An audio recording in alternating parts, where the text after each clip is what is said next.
Hey guys, this is Jules. I'm sharing Wild Orchid Crafts project today. This is my May design team challenge that highlighted the charms that Wild Orchid Crafts has. I was getting ready to do June and then I realized, oh my god, I didn't do May. And so charms are one of the other things that Wild Orchid Crafts does carry. And I have my little drawer here of some of the ones that I have. Some of them are older that they don't have anymore. But I do keep them in this drawer. This is one of my IKEA drawers. And the ones that I chose to work with, they do have these connectors. These are in silver, and they do have silver and bronze. And they have, I think they still have these particular butterflies. I was just on there, goodness gracious. And I just got a few other stuff. They have some other filigree flowers and squares and photo corners and things like that. Geez, I cannot remember if they still have this one. I apologize. I'll put it on the screen to kind of answer my own question. So I'll be checking when I post this video. So I went ahead and chose silver to work with. I'm also going to be sharing one of the new laces. This is a white net lace. As you can see, it's only like a 1/2 inch to 3/4 inches wide. It's like it's embroidered design on netting. And it's all like a cotton, so it's that soft kind of fibers. So I decided to use this one because this was the most narrow one. I was going to use a ribbon, but they don't carry the ribbons like the satin ribbons that I was going to pull out. They do have silk, organza, and seam binding.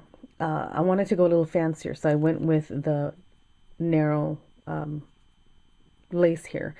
So what I did is I created my own bookmark. And I have one for my Bible. I have one that has some satin lace. So of course there's different size books. Let me show you. My Bible is really, really huge. I have, this one's like super duper big. As you can see, it's a super huge Bible. So what I did is I grabbed one of my little books. This is a little book that I got at one of the Women of Faith conferences in Portland quite a few years ago. Anyways, this one's called Laughter and Latte. It's just a lot of little stories from a lot of the speakers that go every single year. And so I read through this every now and again. And so I made a bookmark for this book. And this is what I made, is this bookmark.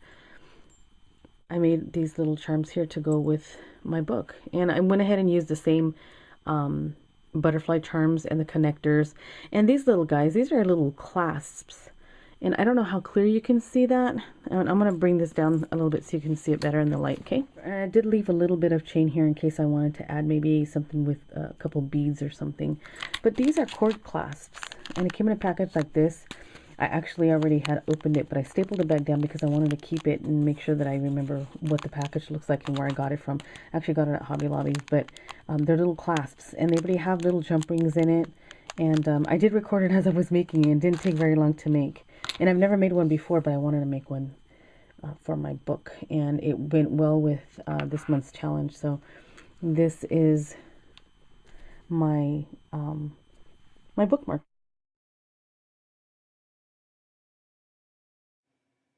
So it's really simple. So I grabbed a jump ring, slipped it on one side of the connector, grabbed another jump ring, put it on the other side of the connector with the butterfly. And I did this for both of them.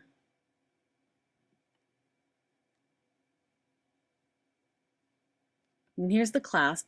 I'm just grabbing it and counting links. I think I left 4 or 5 links on it, and they all can open. So I just opened like the 5th or 6th one, took it out so I can have a little bit of a link. And then I guess I was thinking. So I'm going to go ahead and open up this jump ring again and connect it to the closest, well, to the jump ring that's right on the clasp itself, so it'll hang off of there. And that way I can just add on later when I want, if I want. Or just take it off if I don't want it. So I'm going to add the other clasp on a jump ring and put it on the end closest to the connector. And just close it. Very easy. And there's the clasp. Now the clasp has like a mouth, like a jaw, and then like 2-sided little wings. So I'm just pulling it open, and then I'm going to grab Here I'm just going to grab my book so I can kind of do a quick pre-measure. And I'm just going to cut it right in between the scallops there. And that way it's a little bit bigger than the book, and that way I can use it for another book if it's you know, if I want, if it's around the similar size. So this trim is double-sided, so you can use either side for it to be the front, quote unquote. So I'm just gonna do like I'm gonna tuck in both ends and slide it in, and then close the mouth or the jaw down on it. Kind of try and hold it. It's kind of hard to see really up close, so I was trying to be as steady as I could, but it's kind of difficult. So I'm gonna close it with my pliers. And I also use my nails a little bit, trying to hold it down and clamp it down. So here's like the little side wings, and I'm just folding it down onto the jaw part and closing it, and then just pressing it down really tight. There I am, right there. And then it's there. So I'm having the tucked in parts of the lace facing down, and the underneath part of the butterfly is also on that side.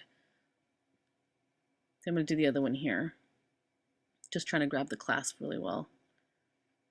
Opening again the jaw.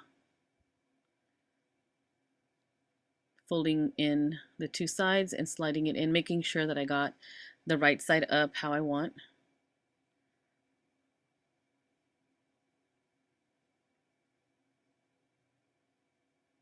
And closing that little jaw. And this one was a little difficult to close the little wings. And I got the lace is a little bit crooked, but it's not a big deal. It really is pretty easy to put on, not hard at all. But I want to see if there's any more clasps that have a wider mouth for like bigger or wider laces and ribbons. So there it is, it's on. So I can use it on a wider piece of lace. Now I'm just going to just try it out and put it in my book. It's pretty. And it hangs over nicely. And you know what, if you wanted to, you can even use some of the wider lace if it can fit in some of these clasps, because I think there's different sizes. But you can also make a bracelet with this and hang some of Wild Orchid Crafts charms right off of it. As you can see there, this can make a really cute bracelet. A little shabby one. You can add like two or three different laces or trims. Like, it's not my style to wear that. That's kind of maybe a bohemian type of style, but you know, I don't know, that's not really my style, but I don't know, maybe I'll play with it one day or make one for Anna or something. But anyways, that's another idea to make a bracelet out of the trims, and hook up some laces on there, or some of the clasps, and hook some charms up on there. And they'll be really cute. I know little girls will probably love that. So anyhow, I just wanted to share my project with you guys. So here's a bookmark that can be a bracelet. That's what I made. And this is my design team challenge for the month of May. And so next month, June, our design team challenge for June is to highlight our laces. So maybe I'll make that bracelet. So stay tuned for that. It'll be fun because I'm not sure exactly how I can make it, but I think I can come up with something. I'll probably have to go and look for some other clasps since these are pretty narrow. So I'll see what there is and then make that. In the last challenge, I told you guys that I was going to expand the challenge out with some giveaways for the month of July. Now for the month of July, our design team challenge that I'm expanding to you is to do a patriotic project. That can be a home decor piece, a wall hanging, a wreath on your door, anything using any Wild Orchid Crafts products. So I'll announce more detail when I come up with my June project, okay? And so you guys stay tuned for that. I'll talk to you guys later. Jules sending out of the Jewel box for Wild Orchid Crafts. Get your charms. Play with them. I'll talk to you later. Bye, everyone.